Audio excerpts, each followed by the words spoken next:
The Chusky Boys! This is Chad with Hemlock. What does a Chusky Boy looks like? Chusky Boys, what's that? Chusky Boys, not to be confused with Husky Boys. The Chusky Boys. I believe y'all guys are listening to the Chusky Boys. This is William Duvall, and you are listening to the Chusky Boys. Episode 5 of the Chusky Boys. Man, we got a great interview today with, I'll let you introduce her. Hey, You're before the we get connection. too carried away, let's do our sponsors. A thank you, Dusty's American Express and JR's MasterCard. Thank you for everything. We got you. We got you on payday. So we are week 5. The sports talk. This particular episode is going to be a little abbreviated version, Reader's Digest, if you will. We do have a great interview with Karmann Sloan, the Sketchy Goat. It's a great interview. Talk a lot about music, talk a lot about some art, what the pandemic has done and for the positive, right? Not necessarily bad, and actually some good stuff that comes from social media. So it's a fabulous interview that we'll get into here shortly. But to get started, we always want to talk about how we did last week in our picks. Heads up, not great. And then we'll talk about week 12, which starts on Thanksgiving with, I think, 3-game lineup. So anyways, Dusty, how do you think you did last week? How did I do last week? Well, for our picks, I have no idea. I know my picks, like my sports betting, I lost the farm again. I have no more farms. I'm like in the whole 8 farms. Again, man. I don't know how much a farm costs, but I owe 8 of them. Not great. Well, also not great in our picks. A little bit better than me, but that's not saying much. We'll kind of recap real quick. So we both went Packers versus Minnesota. We both said the Packers are going to win. They lost 34-31 against the Vikings. I went with the Washington football team at the Panthers. I said, hey, Cam Newton's back. Superman's back. Easily 3.5 points. They're going to beat Washington football team. That did not happen. Washington football team beat them out. You also bet on the Packers versus Minnesota for the over at 49.5. You hit that, Mr. Hirsch. It was 65 points total. Nice work. Bengals versus the Raiders. We're kind of staying away from the Raiders right now. Just a lot of bullshit going on with their team. And of course, with the whole Henry Ruggs stuff, and Bengals were coming off a bye week. I said they were going to win. They did, 32-13, winning. You also took the Dolphins at the Jets. You're like, Dolphins are going to win by 3 points. No doubt about it. It's 24-17. Another one in the win column for you there, Mr. Hirsch. Cowboys at Chiefs. I did the over at 55.5, which was an absolute bad pick. Ended up being a total of 28 points, 19 for the Kansas City Chiefs, 9 for the Dallas Cowboys, not winning. Rams at Chicago, you went the over at 45 points. You didn't want to bet that Chicago was going to win, even with Mr. Andy Dalton getting into the game with Justin Fields hurt, I think with a knee injury. Total of points, 29. Did not do that. So those are our 4, we'll call them our official picks. The runner-up picks that we both put in. You had Steelers at the Chargers. You're like Chargers +5 all day, every day.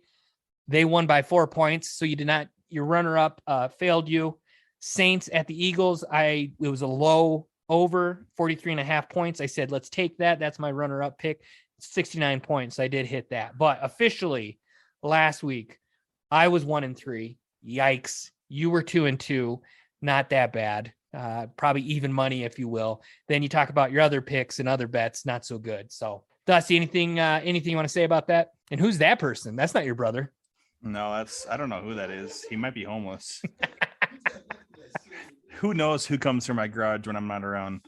2-2, 500. You know what, dude? This is a effed up season. I mean, it's insane. I'm sure every year we see the same things, but truthfully, dude, this year is crazy. So I'll 500. I'll take it. A professional gambler, my buddy, shout out to Todd. He says a professional gambler wins 60% of the time, 3 out of 5 times. So 50%, 60%. Hell, I don't even know the difference. The one question I have for that week that I think is important: did Aaron Rodgers, about his toe, talk with Joe Rogan to see the best way to fix it, to heal that toe? Just curious. What do you think? Do you think he did? Hey, Joe, I got this bad toe. What do you think? You know what I mean? Should have some penicillin on it, Robitussin. First off, that rhymed. I don't know if he did that on purpose or not, but that's all I can think about. Hey, Joe, how about my toe? I don't know, dude. I think Aaron Rodgers is a piece of shit, and Joe Rogan I enjoy listening to him. I don't know if I agree with everything he says, but That's fine.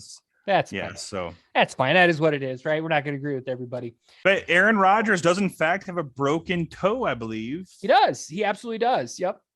Yep. Which, not COVID toe. Was not COVID toe. And we went over my future bets. Yeah, not COVID toe. We went over all my future bets that I made at betmgm.com back in August. And the only one I was doing worth a shit on was I bet the Packers to win the NFC North, the NFC, and the Super Bowl. Now that Aaron Rodgers has a broken toe, that just totally falls in line with my luck in betting. So that's true. There it is, that's folks. true. We're probably all fucked. Let's be real. Let's hit up a couple of Week 12 ones. What do you think? We got tomorrow's Thanksgiving. I know you won't hear this till after Thanksgiving.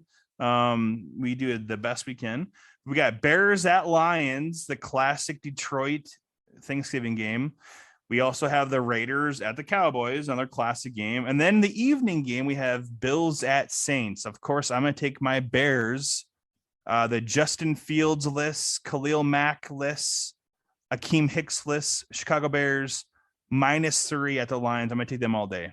That's one of your picks. You're going -3 with the Chicago Bears. Lions are going with.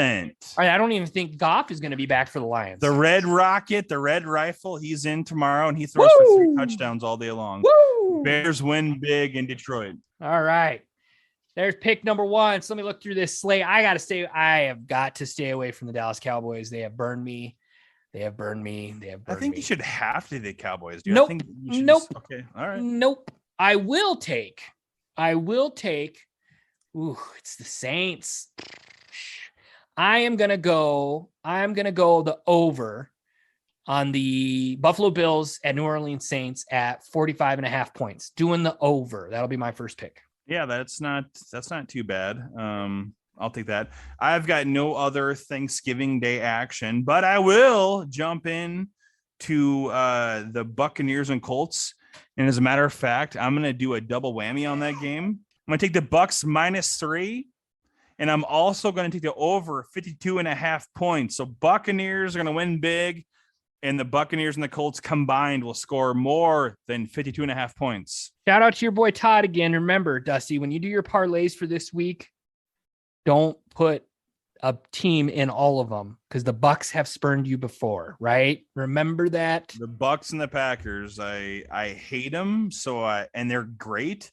So I usually bet with them. So that way, if I lose, I still win, even though I can't pay my mortgage for the month. I'm a winner. Questionable at best, right? It ain't no big deal.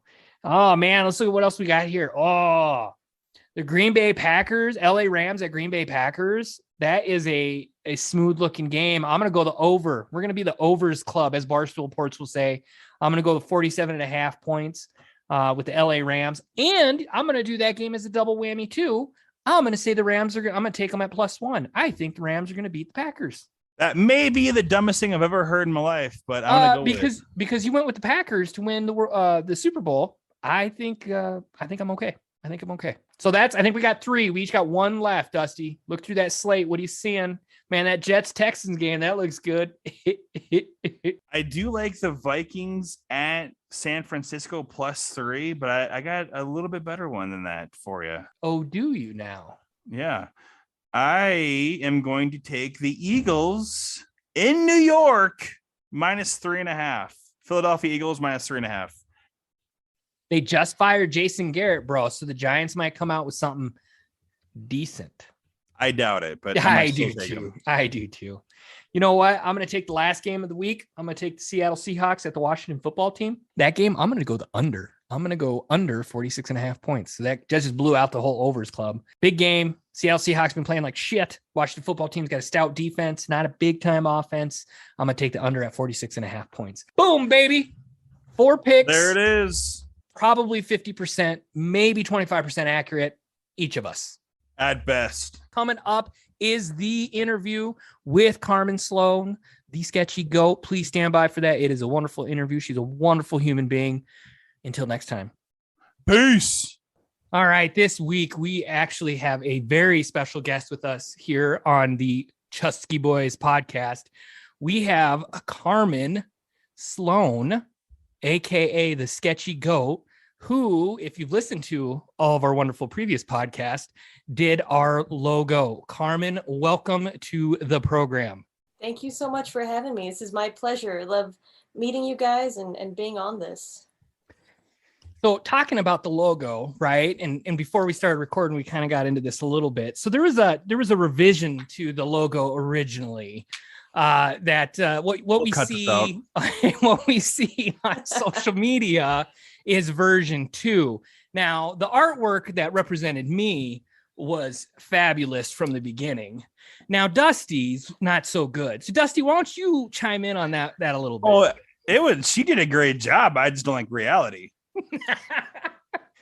I needed some editing. As with all fine art, it goes through a process and you need revisions and critiques, and I needed to change some things, and I'm happy to do so. I think the second version was better and more accurate. So for our tens of thousands of listeners, basically the reality is I don't have much hair in my head anymore.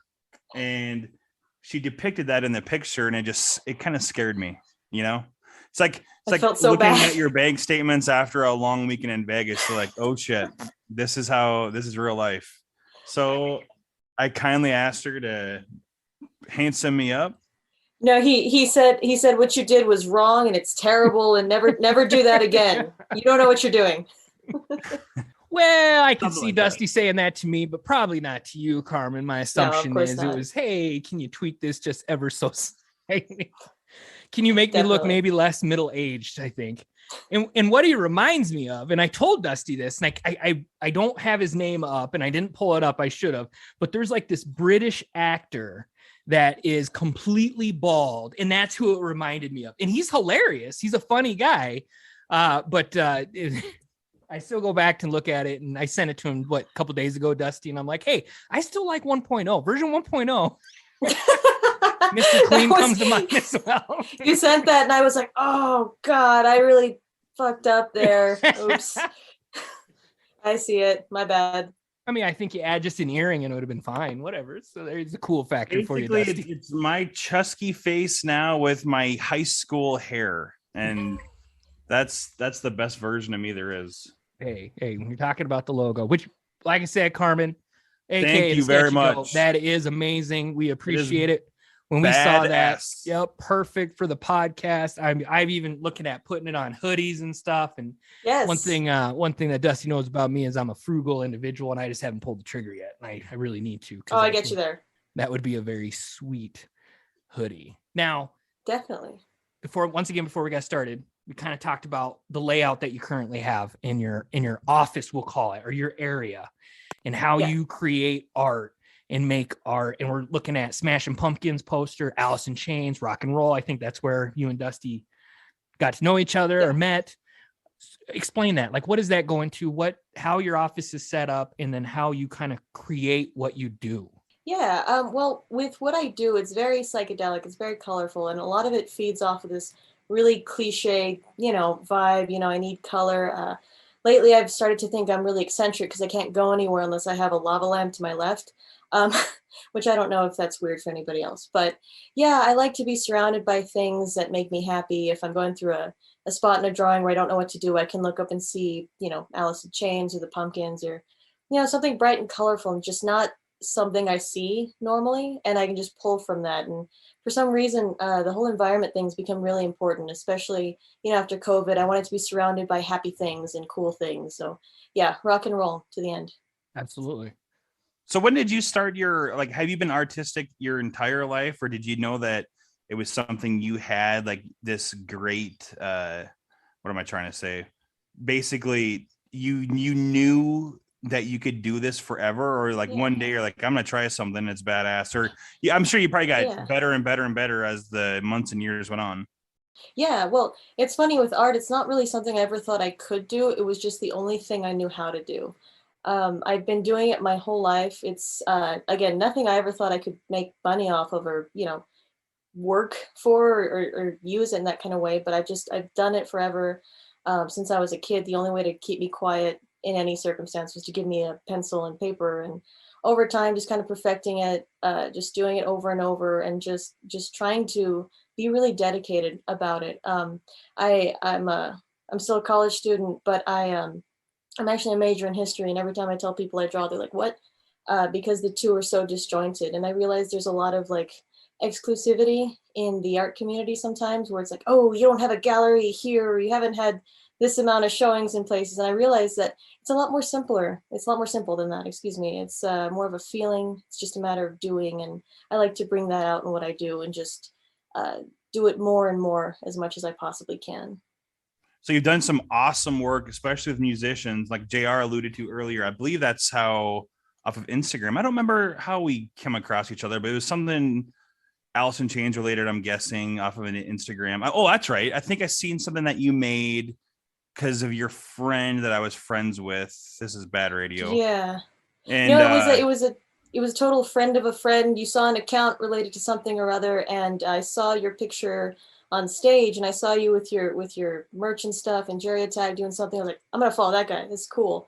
I yeah, like to that's what follow that was. people that are into this kind of thing, that are really cool and nice, and I think that I think that's how we met. It's And really then you cool. made me a picture, which I have framed in my basement of Yes. you put like this, like the Jerry Cantrell blue dress, square circles in a picture. Yeah, that's totally awesome. I should have had that ready to roll. No, I loved doing that up for you, especially because it was such an epic moment. And being a fan, surfing online for videos of Alice, I think I saw that video somewhere. I was like, oh, that's so cool, seeing you on stage with everybody. And so getting to draw that, much like for the logo, is just a really nice thing to be able to do. Thank you for having me doing that. Oh, thank you. That was awesome. Being on stage was insane, and we actually talked about that at length a couple Cool. years ago after it happened. When you so what was your first? So you've done work for Heart. Was it Nancy Wilson? Yes. Very, very lucky to have done that. And you've done work for Jerry Cantrell. So let's Yes. talk about. So have you done anything else I don't know about? Yeah, so like I said, this whole COVID thing has got me way more professional about what I do, doing it daily and putting together a really concrete portfolio. And my first client right off the bat was the Smashing Pumpkins, and getting that. Even I know I my whole life I was told, if you don't have this and that, you can't work for anybody. And it turns out none of that's true. If there are any artists listening, if they tell you you need something professional, they're wrong. All you need to do is, well, really is just do it. And Instagram is a great tool of going, hey, I can tag Billy Corgan in this, or hey, I can tag so and so in this, and a lot of times they look. So I was really lucky to have gotten that email, and as soon as I picked myself up off the floor from it, went, oh my God, yes, can you get this done? And I was like, yeah, I can get this done. And I sent that in, and it turned into a poster and on the front of a shirt. And again, once I resurrected myself from that, I've been lucky enough to work with them, Nancy Wilson, who's just amazing, goddess icon, larger than life, John Five, the Haxons, just all from Instagram, and the last one was Jerry Cantrell, and that, I think I'm still dead from that. Oh, dude, when I seen that, I was so happy for you. It was like, I was like, oh my God. oh man, that was Oh. so exciting. And I seen Nancy tag you, and I mean, she followed you and reshared something, the poster that you made for a show of hers. But how cool is that, dude? That is insane. So Smashing Pumpkins and Alice are both with Velvet Hammer Management. So that's kind of, I mean, that's probably kind of an in for you, I suppose, since you made a good impression with them. Or was that not through Velvet at all for Velvet Hammer for Smashing Pumpkins? I was actually, for the Pumpkins, it was through a merch company called Manhead Merch, who was a really great company to work for. Great people there, great people at Velvet too. And it's funny because they're my favorite, and I had no idea they were, on the same label or anything. And I think it just worked out. On Instagram, I've built everything I do off of tagging people and, drawing people, and just doing it over and over from here. And it really works when you try really hard and put a lot of effort into it. But at least on this end, I think it's just luck, work and luck. I think it's insane how fast you get stuff done. Like when the Brighton, tour came out, it's like within hours. Now I expect when something drops that Sketchy Goat has something art-wise done by the evening. It's insane how fast you work. My whole thing was, there might be someone who draws better than me because there's so many talented people and they're excellent, but I can get it done faster. That's my claim to fame. I will get it done. I've been like that since high school. It's my thing. So you mentioned social media, right? And I know we are not a political podcast, but social media can get such a bad rap. You know what I mean? With what people think, what people say, right, wrong, indifferent, etc. But for you, what we're hearing is a true success story that Instagram has brought these customers or, clients, right? I think is probably the appropriate word to you to be able to create this art for them. Yeah, that's and again, I can't speak enough on the whole like exclusivity thing of the art world, because you see snobby artists all the time and they're really good, but geez, you can't talk to these people half the time. And for me, I've used this as a tool, and I've used networking and meeting really cool people like you guys too, of just again doing it daily, of putting a lot of work into it and treating it like a business. It's not just posting. I look at the hashtags I have to include. If there's a creative team behind something, I like to tag photographer. I'm so inspired by photographers. This picture behind me was taken by a cool friend of mine, Paul Gender Jzak. I'll tag him on my Instagram stories. I can't pronounce his last name, but he's one of my favorite photographers, and I'm so inspired by them. So I like to tag them and things, and just there's a lot of research that goes into what I do too. It's a great tool if you know how to use it right, or you can just be terrible with it. Sounds like you're doing it right though. And just an FYI, I do want to say that Dusty is terrible at it, because that's one thing he's supposed to do is the social media side of the Chusky Boys, and it ain't good. Can we hire you to take over? Yes, you can. Let's go. You don't have to pay me. You got it. Like I said, you see social media and stuff like that get such a bad rap, and I'm not heavily engaged in it. It can be terrible. Account mostly just to right. Just to mostly see news and those things, of course, Facebook. And even then, there's so many people that I'm friends with that you hide or whatever, because you don't. It's not even. I use it for family and stuff like that. Got 2 kids of my own. You know what I mean? That's the cool stuff. They use it as a platform for something that I'm not interested in. I'll just keep over here. Election year goes around, right? Anytime election year, it's like, okay, well, nope. Nope. And it's either side. It doesn't matter. Blue or red, it doesn't matter. That's just not what. Yeah, you're there for your family. Other people. Yeah. That's right. Fun stuff, engaging stuff like that, not politics. So yeah, of course. We talked about, Karmann, what we've done together a little bit. So let's touch on some of the projects that we've done. So most recently, you were behind the Michael Fabiano helmet. And yes. If you don't know who Michael Fabiano is, he is a lord in the fantasy football. He's a badass. Yeah, he's not only, I think him and I have so much in common, other than he's handsome and probably rich. Well, when it comes to sports and fantasy football, and he's a huge Alice in Chains guy, and he's like best friends with, those Jerry Cantrell and Mike Inez. So Karmann and I did a helmet, and basically he's a huge Cowboys fan, Dallas Cowboys, just like the half of the Chusky Boys JR is. He's more like 60% of the Chusky Boys. Let's be real. Well, it's funny because when you asked me to do that project, by the way, thank you for having me on. You were so cool with graphics, what you did like for Jerry's helmet and how you get everything on there, and just the whole craftsmanship is just excellent. That's one of the main things I remember telling you when I first met you, was like, oh my God, the effort you put in really shows.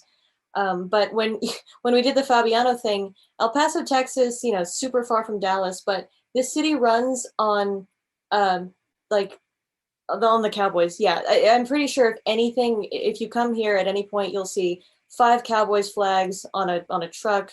It's like our national symbol of this city. Our citywide symbol is the Cowboys. So, and like I said before, I know nothing about football. I'm terrible with sports. I'm more of a hockey guy. It was kind of like a thing I showed my grandparents. They're a huge Cowboys fan. They're like, oh my God, I love the logo. I don't know who Michael Fabiano is, but I love that. So I got to send it to everybody. Yeah, it's phenomenal. And Fabiano, like I said, he put it out, and he said that, man, that was great work. Now, the other one we did, which I think is even cooler, was the Mike Inez Las Vegas Raiders helmet. So for any of our listeners, you probably are sports fans. We talk sports 80% of the time. Basically, Mike Inez is the bass player for Alice in Chains. So what Karmann was able to do is edit Mike's face into where the Raider face is, if you will, and it is a dead ringer for Mike Inez. I'm looking at it right now. I have a big version of the decal on my beer fridge in my garage. And instead of the two swords, she made it bass guitars.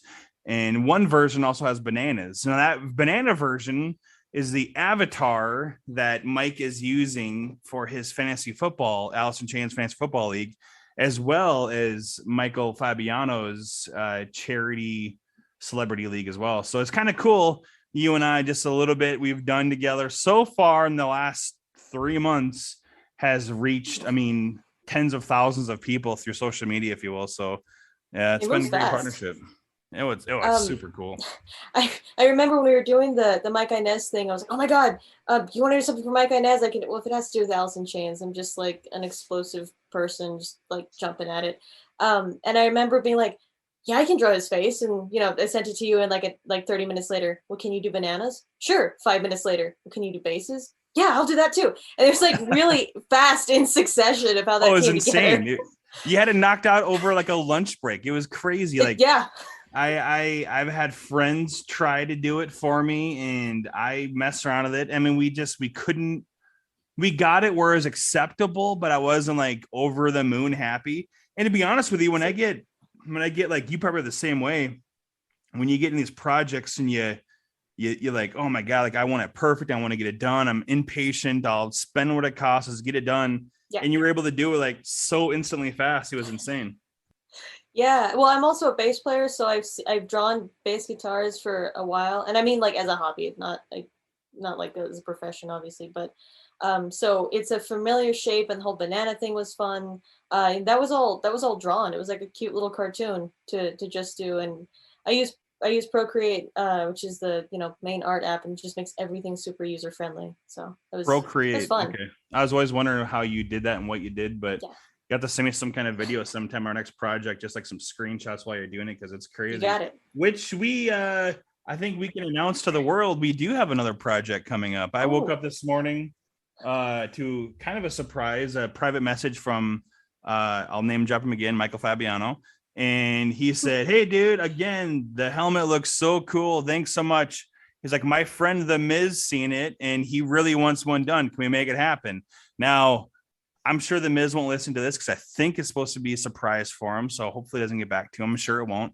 But Karmann and I have already started contemplating what we're going to do and how we're going to do it. So I've got a Browns helmet already secured. And then now it's just a matter of kind of Karmann and I agreeing on how we want it to look and her doing the hard part. Well, basically, if you need your face on something, on any graphic, no matter what it is or how terrible you might think it sounds, I can make it happen. I can put your face on stuff. That's my job. Hey, so you have anything coming up for the future at all that we want to talk about other than Mike The Miz? Just, I guess, keep an eye out for things that I do. Again, I have like a certain amount of I like to draw up anything, music or even TV related sometimes. Anything new, anything you want to hire me for, I am here and open to. How can people get a hold of you? I am at Sketchy Goat on Instagram and Twitter. I'm Sketchy Goat on Facebook. The Sketchy Goat at gmail.com if you want to be super formal about it. But I love doing things, drawing things for people. But I have some projects coming up potentially with some other people. You might see soon. Not sure if I can say anything about it or not, but we'll keep it on the down low. Yeah. Yeah, if you need something. She's not going to tell us, Dusty. I want to, but I'm like, it's funny because sometimes they don't. Sometimes they tell you, hey, keep this, don't say anything. But other times it's this, you have to figure out, like, is it appropriate if I say that? I feel like it's not. And you kind of go with the, what's the worst thing? Err on the side of caution. Yeah, exactly. Yeah, don't jeopardize anything. Honestly, and JR and I and you, my brother Daniel sitting next to us, we're gigantic Allison Chains fans. We talk about them on every one of our podcasts, shamelessly. It's a good topic. Shamelessly. Now, we went over way too quick how that all came about. And I don't know what you want to say or how much you can say, but first off, the logo, if you haven't seen it, we talked about Jerry Cantrell's album came out, I think it was October 29th. His third album, his not a solo album, not an Alice Chains album, his third one that came out called Brighton. Within minutes, I'll say within hours, within the day of their logo that came out, you had this incredible piece designed, and I'm gonna let you take it from there.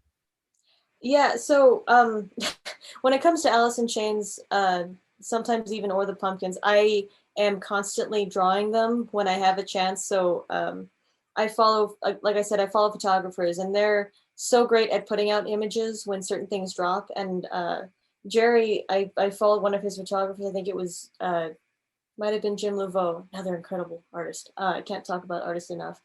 That put the picture up, and I was like, oh, I should draw this just in general. And then he put the announcement up with the logo, and I was like, I can incorporate that into it. And I was just really taken by how pretty it was. I mean, the hair, the shadows, the contrast, is just really in love with the picture, and just kind of put it up. Everything comes together really quickly. I don't know why it's so quick for me, but it is. And okay, so you made the art, and then someone reached out to you, or you reach out to them, or however that worked.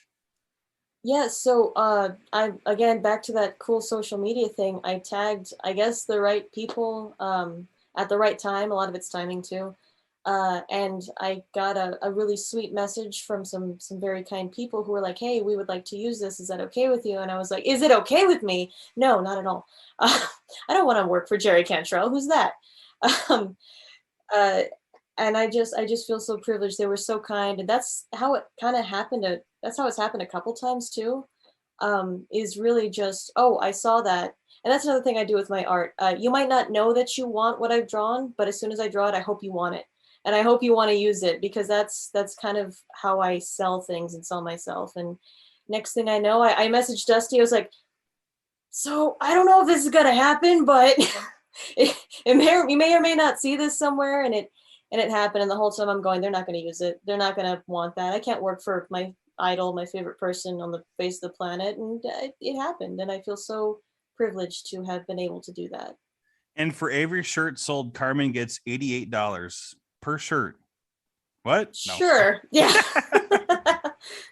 I get to have my name associated with that person. So that's all. JerryCantrell.com. Matter of fact, today it's 15% off for Black Friday.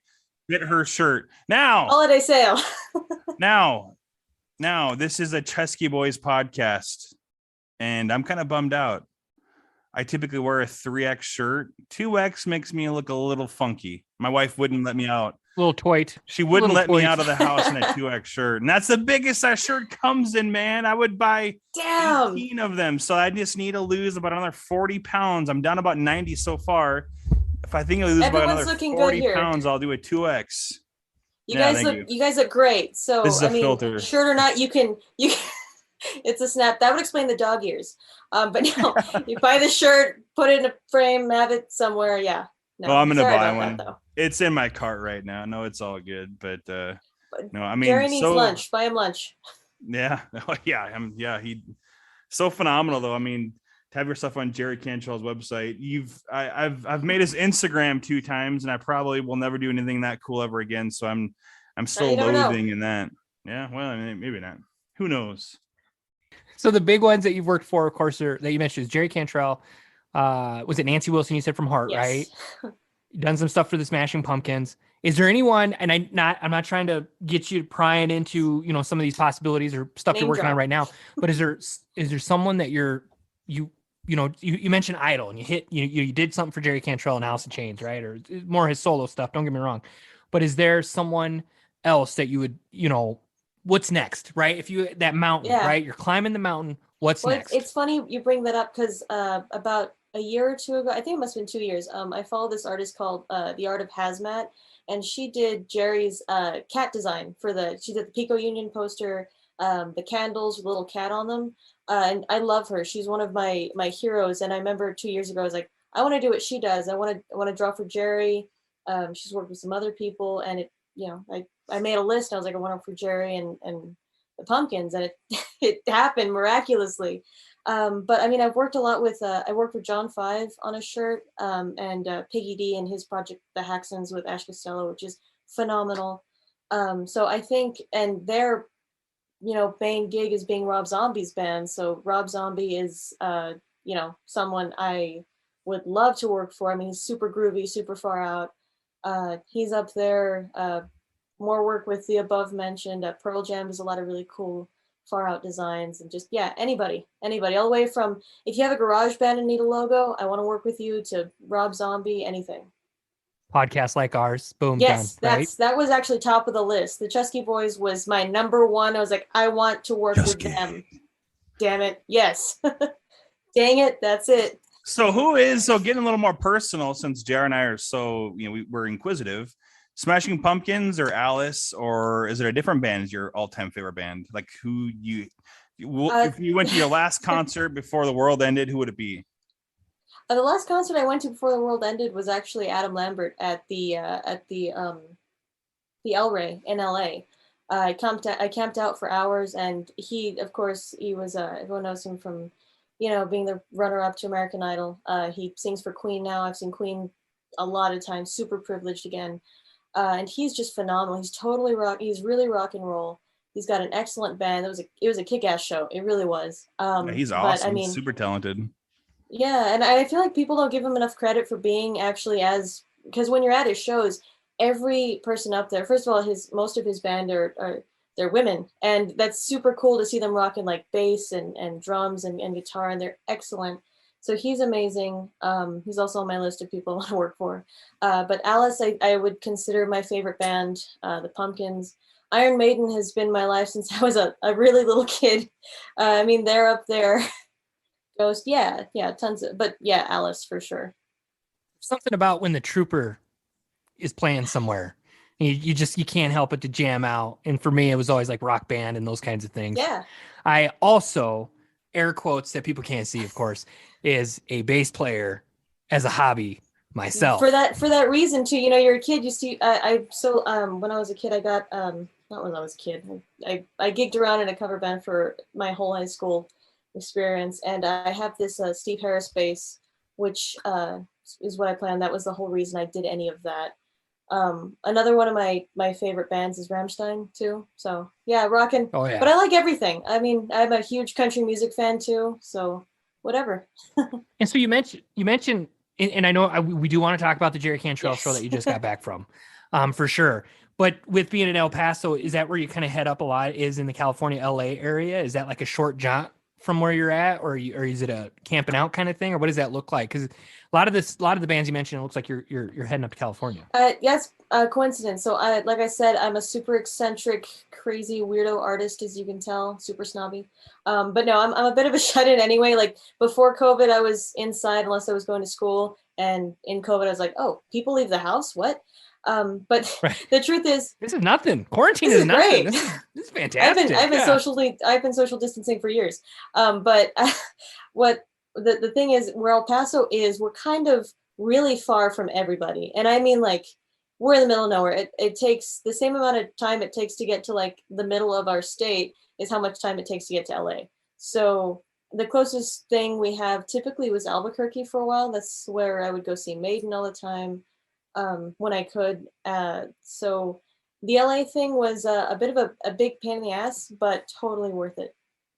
Totally worth it. And this part of Texas is it's amazing. It's like nothing else. It's gorgeous. The people are kind. It's weird culture. It's the border. It's like 20 minutes from my house, if that. So it's lovely, but it's out there. It's not quite near anything. I was there once when I worked for Best Buy. I was on the project team in Albuquerque, so we would go around and work nights, and holy shit, that sucked, man. That fucking sucked. That sounds like it sucks.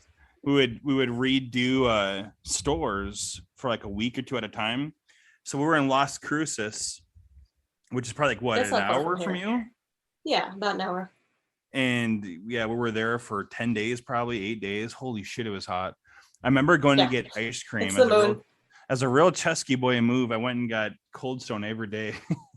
And then I remember being in Las Cruces, and it was a little sketchy. Like, I'm a Midwest kid, South Dakota.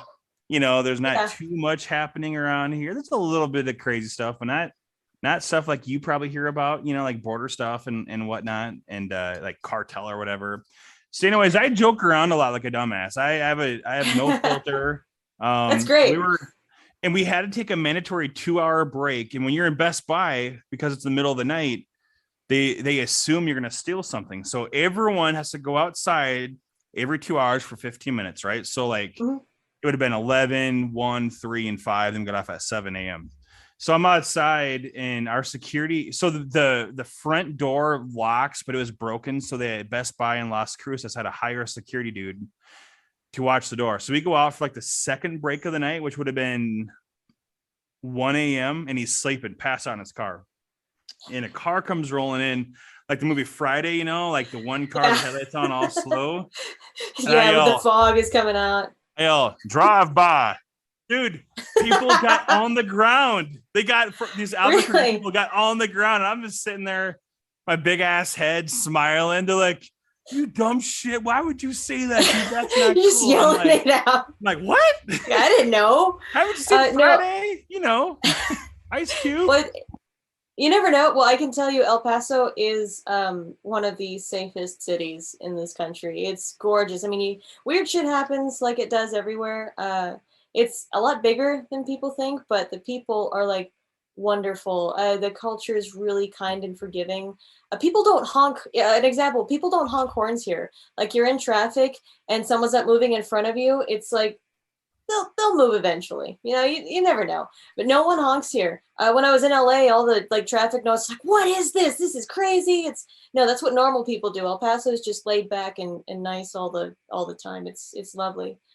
Different from Albuquerque. A lot of people here will talk bad about Albuquerque for that reason. But I love it. Yeah. Albuquerque for me, we lived in the nice part. We lived in the Heights of the northeast side of town, right off of San Diego, and I worked at the Best Buy there, and it was nice. It wasn't bad. It was different. It was good culture. You know what I mean? It was new people and new culture, really good food, super nice people. So it was good. So your LA trip. My brother and I sitting right next to me, we went to LA to see the Pico Union show, December 2019. That was our last. Well, maybe my brother's not. He goes to a lot more shows than I do, but that was my last show before the world ended, which was a hell of a way to go. In a way, I know it's. I should say so. Yeah. Yeah, I got to meet Jerry. He signed a guitar over to me. He says "To Herb 2." I don't know if got it's a nickname and everything. Not. He wrote "To Herb TOO." I don't. It's funny either way. It's a story. Well, that whole environment has got to be the most nerve-wracking. I mean, you have 10 people asking for your attention, then one person who's trying to like guide you. I can't imagine what that must be like. Because for me, the airport's hectic. So LAX was wild. So you were just in LA last Thursday? Oh my God! Yeah. Or was it 2 weeks ago? It was last Thursday. It was the 18th, the most wonderful Thursday ever known to man. Yeah. So not even a week. I thought today was Friday, but it's Wednesday because it's a day before Thanksgiving where everybody gets drunk. So it's 6 days ago. You were in LA, and I seen the picture of you and JC, which made me so freaking ass jealous. I was pouting to my wife. You didn't let me go to LA. Yeah. Now I sleep in the garage, which is fine. It's heated, and I got 4 TVs in here.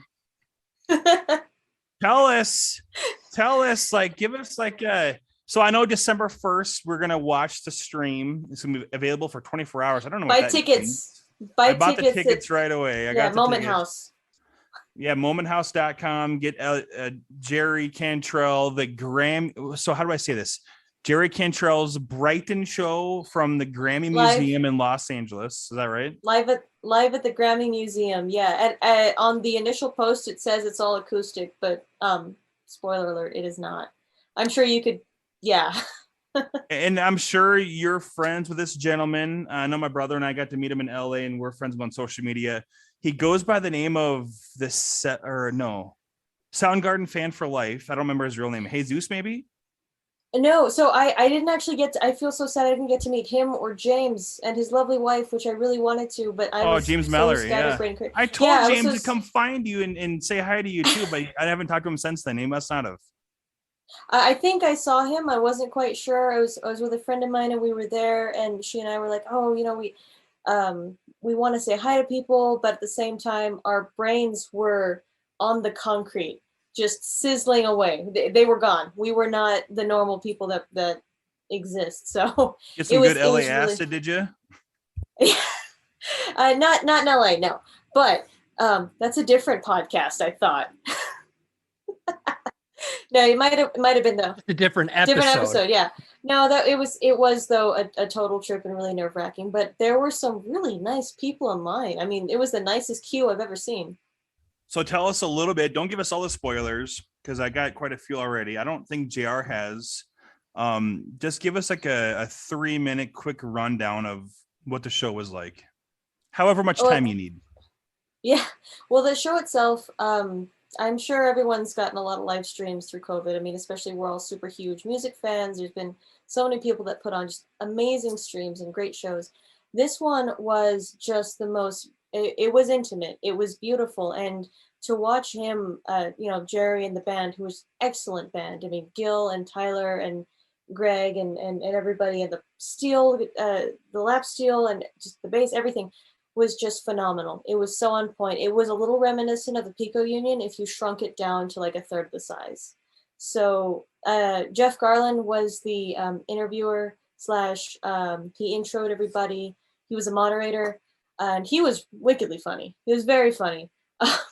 There's gonna be a lot of edits that we're gonna watch and be like, oh, they cut that out. They couldn't say that, but everyone was super. Okay, I didn't mean to interrupt. Yeah. So Jeff Garland, we're talking like the actor, right? Yeah, he did like an impromptu stand-up, and he was because he's a huge fan, of course, of Jerry's, and he's in the cool fantasy football league. It's only a matter of time till we do his helmet. I'm joking, but he did everything, and he was really phenomenal at it, and he was really enthusiastic about the music and about what it meant to be in the Grammy Museum, because it was kind of a big deal. It's a really sophisticated event, tiny crowd. You look in the front row and it's like there's this photographer and there's that person. You're like, oh my god! How many people do you think were there? Like in the crowd? Well, I think the capacity was 213 in the whole room, and I think 200. 213. 230. That's about how it was in Pico too. Probably just tiny. You could hear someone fart in the back. Yeah, exactly the same thing. And it was me. It's the nerves. What can you do? It's JC. But the sound. First of all, the sound, the techs in that whole show, the cameramen, the videographers, everybody was on their game. I mean, it just sounded so full and warm, and the tones were great. The acoustics were perfect. It was really magnificent. I mean, it was really groovy. There were a couple songs they had to redo. I say had to lightly because no one had to redo anything. Everything was perfect. But they, like, at one point, someone might have been Paul Figueroa, who was in the booth, which, oh my God, was in the same room as Paul Figueroa, was like, oh, the sound was off here for something or whatever. And so they redid a couple songs. They were perfect ×2. But it was kind of emotional. And I think you could see the band getting emotional because no one had really done anything for like a year and a half. And so that translated like you wouldn't believe, like the perfect painting. And of course, it's my first time seeing Jerry. So my brain is like, that old commercial, this is your brain, it's your brain on drugs. This is your brain on a concert after COVID, and it's Jerry Cantrell. It's total egg in a frying pan. 213 people at the Grammy Museum. Yeah. I mean, that's. Yeah, and then they stopped, and the songs were perfect. You do not want to miss this. They were loud, they were electric, and then halfway through they started taking questions, and they were talking to people very kindly and super respectful. And one of the things I liked is also as a chick, who loves rock and roll, seeing your idols and people treat women with respect and dignity when they're talking to you, and looking them in the eyes is something you don't see very often. And that was something you saw there for sure. There was just this element of dignity among everybody in the whole room. And then halfway through, I think Jerry said on the side, like, okay, and then we'll be able to take pictures. And I was like, you mean like in front of the sign, right? Like you're just going to pose in front of the place. And yeah, that was amazing. It was beautiful. Nothing short of beautiful. You won't want to miss the show. I can guarantee it. I can't wait to see it December 1st. Go get your goddamn tickets. $10. Yes, it's worth it. $12, but you can get it with a t-shirt and you get it with some vinyl and stuff like that. So they got a couple different packages. I got an autographed vinyl coming. Yeah. And you mentioned that they redid some songs, and it brings me back to the Unplugged DVD. And they started with they didn't start with Sludge Factory, but at the beginning of Sludge Factory, I didn't see where they messed up, but Lane, of course, stopped the whole show, and it's just fuck. And he's like, the band stopped, and of course Jerry's like, wait, what are you worried about? You're just gonna hear more. You know what I mean? Same thing. That's exactly what you got, was just be able to hear more. Yeah, and of course, it's funny when you play me. I played in a cover band. I mentioned this, a tiny cover band. We played bars till 3 a.m. when I was in high school, and places where I wasn't supposed to be in, but I somehow got in anyway. You sneak in, pretend like you're there. When you're playing, it's so much different than when you're listening. Whether you've written it or you play covers and you know the songs like the back of your hand, it's weird. It's like you forget movements and you forget words, and that on a scale times 50,000 is just insane. And the pressure and the filming, and like I said, everything was perfect. I don't know what they redid, but it was a personal preference thing.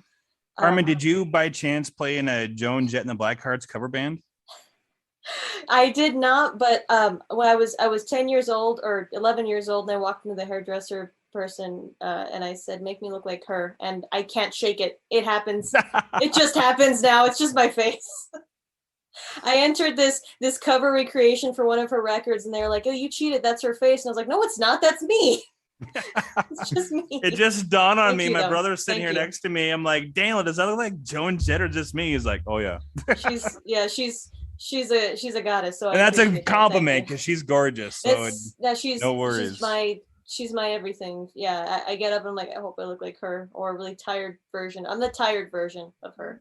That's awesome. Hopefully. So what's your favorite Alice in Chains either album or song? I won't put you on the spot too much of all time. No, both. I think we need both. All right, I want let's hear both. Okay, album and song. Good God, that's worse than picking your favorite children. That's worse. Honestly, it's gonna sound like total blasphemy, but Dinos is my favorite album. My favorite songs are like The Devil Put Dinosaurs Here is your favorite album? Yeah. Sorry, Dinos. Sorry, Devil Put Dinosaurs Here. Yes, I call it Dinos because it's just so much cuter. That was the second album with William Duvall. So you can see Alice in Chains 2.0, or I like to say Alice in Chains 3.0, because people forget that Mike Inez replaced Mike Starr way back on the day. So great album. I love that album. Does not get nearly enough credit as it deserves. That album fucking kicks ass from start to finish. When they get to the ending of Phantom Limb, I think a part of my soul just like leaves, because it's just so, the vocals are above and beyond. I'm also a really big fan of drums. So, I mean, the one, on Rain or Fog, when you hear the cymbals come in, it's this full experience. Song, I don't know. I think it's probably like The One or Acid Bubble Drone. I know I said my favorite album was Devil Put Dinosaurs Here, but I'm like picking like different things. You're fully in the William Duvall era, though, the 2006 and up era, which I respect 100%.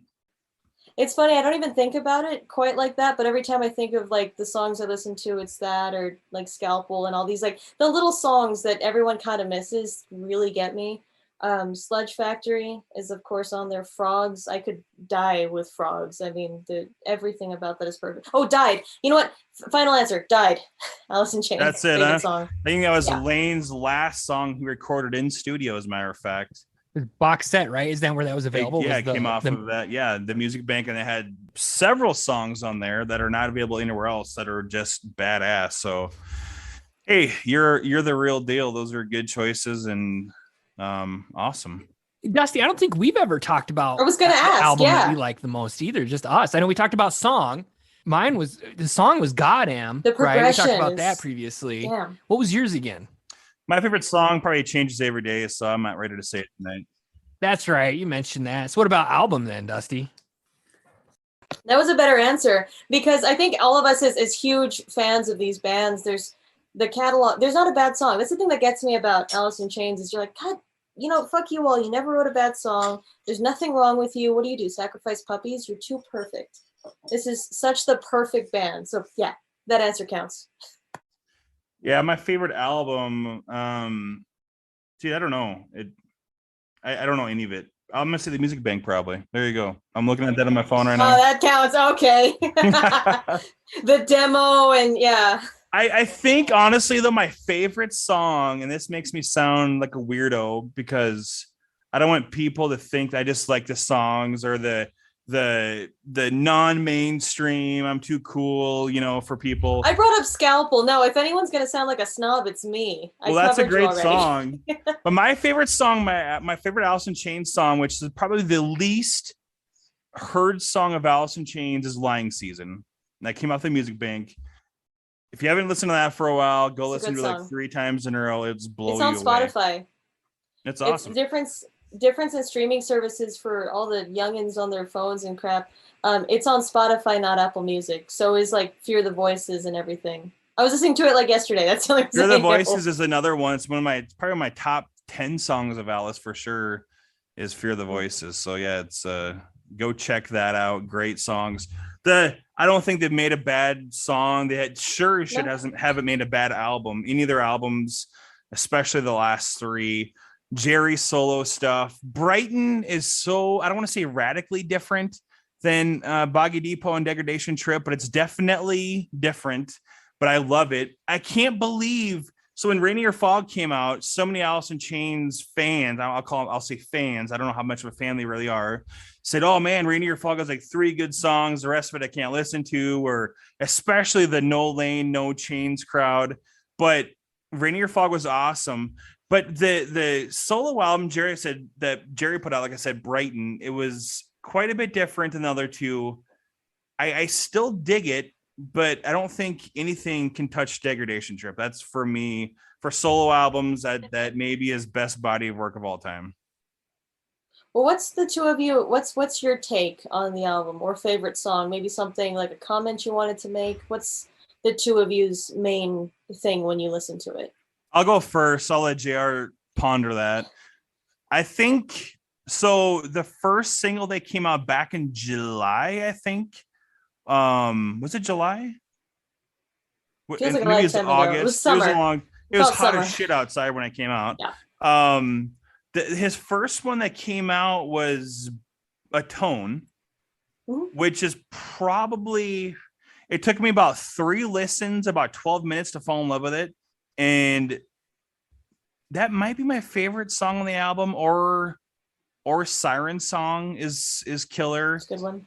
But there's no filler, you know what I mean? Like they're all bangers. Every single song you could listen to live and like I'm sure he'll play 2/3 of that album, at least half that album when we see him on tour starting March 20 something in Minneapolis. Buy tickets to that too. I got tickets for that show. I bought them the minute they came out, and I'm also going to the Denver show.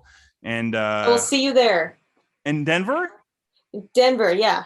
Oh, dude, nice. I got lucky. We'll see. Oh, cool. We'll have a podcast thing there going on. We'll officially induct you into the Chusky Boys. You just need to start eating potatoes and pizza. Going for it. That's what I'm doing. I'm working at it. Brighton, I'm gonna say on the Brighton album, I'm just gonna go with the tone. Jared, I don't know what yours is. We haven't talked about it much, but when a lot of times when I listen to music, stuff like that, on the treadmill, working out, whatever, and one that really stuck out to me, and you talked about it earlier, is you kind of look at some of the ones that don't get a lot of airplay, and kind of really not dig into those, really listen to those, just because you hear all the other ones, if it's Sirius satellite radio, et cetera, et cetera. And one that really stuck out to me was Black Hearts and Evil Done. I thought that was a really good that's track. A favorite by many people. Yeah. That's a great song. So I listened to that one and I was like, man, kind of actually, usually you want to listen to an album all the way through. I actually started that particular track over again because I'm like, man, I like this. That'd probably be the one that I'd say is the most. But album to album, I also think it's good. But that was the same thing that me and Dusty said previous podcast, and I think even offline we were texting back and forth, that it was definitely different. When you listen to a solo album, you can't have that mindset that you're going to listen to just Alice in Chains again. That's not why he does it. It's a different. You don't want the same album over and over. What? Right, exactly. Right. It's that artistic. You don't want Dirt Part 2. That right. And a different avenue for him to do that. And I think, when did Degradation Trip come out, Dusty? Was that like 2001? 90. Was it 02? Oh yeah. Well, yeah. It's 19 years ago. Boggy Depot was first, right? 98. 98. Yeah. And then Degradation Trip came out 19 years ago. So whatever. So a huge, huge gap to probably material that he had, or and then with COVID, I'm sure gave him an opportunity to work on some stuff. And, next thing you know, we got an album. So there's some hidden blessings with being in quarantine, I suppose. The unfortunate thing is a lot of up and coming musicians and stuff like that. There was a band that they ended up renting some gear. I can't remember. It was a Sirius XM band. I can't recall, but rented some lighting gear and had all this and tons of money invested. And it was Brent Smith of Shinedown gave him like $10,000 because it was a lot of money they had to put up front, a lot of it non-refundable. And because the tour got scrapped, and even now here in Rapid City, South Dakota, we still got cancellations coming and stuff like that. It's just tough. We have this new, the Monument is what it's called. Summit, right, Dusty? Or is it the Monument? Yep. The Summit Arena. Well, the Summit the Arena. new arena is called the Summit, which is supposed to bring in all these big bands and stuff like that. And we were supposed to get Mr. Worldwide, Pitbull to open it. Pitbull. And he, kid you not, he postponed it. And then just recently we got the cancellation. So Mr. 305 is not coming to 605 is kind of what we're hearing on social media. And I was so bummed out. Yeah, man. which is disappointing. Damn, I was mad. And you're whatever, dude. Like, are you? I think you're messing with me. I think I'm messing with you, but this is the reality. Well, in his defense, I believe it or not, I just talk about all the rock and roll and like I love Rammstein and Alice in Chains and all this crap, but I love Iggy Azalea and she was opening for that tour. Yes. She's a badass. So I maintain this. Yeah, Why she's I'm great. bummed out, I wasn't going to go, but I'm kind of a hypocrite. Why I'm bummed out is because we've been wanting this new arena for 10 years or more. We finally got it passed. To a city. Yeah, they got the money, they built it. It's, I don't want to say state of the art, but it's really nice for South Dakota. Like it's plenty good for 95% of the people or bands in the country. The shitty thing is that would have been one of our first shows that wasn't country music. Well, that was the first. That was the band to open it, Dusty. Pitbull was the first one. Okay, so they didn't sell enough tickets for the very first show. Hang on, Karmann. Just a little history, Dusty. Hang on, hold your thought. When the Civic Center, which is the original one, which this was added onto, who opened it when that was opened? This was before I was born, and Dusty's a lot older than me, so maybe he was around. I'm just kidding. Was Elvis. So if you think about a person to open a new arena, no pressure. Was Elvis. No pressure. And we got Pitbull. That I was disappointed about that, but either way, Elvis, Pitbull, I don't know. Exactly, right? And now it was the latter years of Elvis, but it was still Elvis. It's still fucking Elvis. That's right. I mean, whether or not he's and it wasn't like he was awful, but definitely not the young Elvis, Jailhouse Rock. But you can see it on YouTube. Actually, there was some videos of it at the Civic Center. Hey, we have a guest pop quiz question. Okay. I didn't know there's gonna be quizzes here, man. This ain't for Karmann. This is for Loudmouth JR. Here comes Chef Daniel Boone. What did I do to piss off Danny? I was just gonna ask, do you know who was the second concert to perform at the Civic Center? The original one? Yeah. Oh no. No. It was like because Elvis was June of 77 and it was the second or the third last show because then he played Omaha and the Omaha Rapid City shows were recorded for CBS special. And then in August of 77, Kiss. They played. So no pressure at the Civic Center. We've only had the biggest acts of all time. What are you, not a nerd? Civic Center history? You brush up on it, brother. Hey, listen, when you go into the Civic Center, though, what's awesome to see is that they do have pictures of like all the shows and the years that they perform there. And so it is kind of a history lesson when you go there. Like Metallica played there long time. I think Black Album, and then never. Daniel says twice. I have no idea. Metallica played twice. 88 and 91. Listen, I'm just gonna quit talking now because it's not accurate information. You don't know the entire history of the Civic Center. How dare you? All I know you get kicked out. Is back then there was good shows, not so much now for rock and metal fans. We have to travel, but we do. No matter what, the truth of the matter is we do have to travel. We do go to Colorado, Sioux Falls, even, which is on the eastern side of the state. Boringest 5.5 hour drive. That's when we saw Alice in Chains. It was a festival. We heard Rotten Apple, which Dave played less than a dozen times live. Yep. And it was Mike Inez's birthday. And not to incriminate Mr. I've seen video. Mr. Daniel. I've seen video of that show. Yeah, Mr. Daniel taking the only Alice in Chains banner in the whole fucking place. Yeah, took it down. There's one. took There it was down, one and he stole it about a half hour into the show. went to the porta potty with Right in front of a the security guard. It's like, with fuck you, security a guard. permanent marker with a permanent marker. How in this huge width banner wrote "Happy Birthday, Mike Inez" in a porta potty baffles me. I mean, that's artistic ability right there. And shit you not, Mike Inez No pun after the intended. show, yeah, good point. After the show, came and visited with all of us. There's like 5 or 6 of us, and gave a bunch of Damn. pics away and said thank you and signed that banner that Dusty has hanging in that garage, don't you? Oh fuck yeah! It's not hanging in my garage, but I do have it secure and safe. So it's one of one.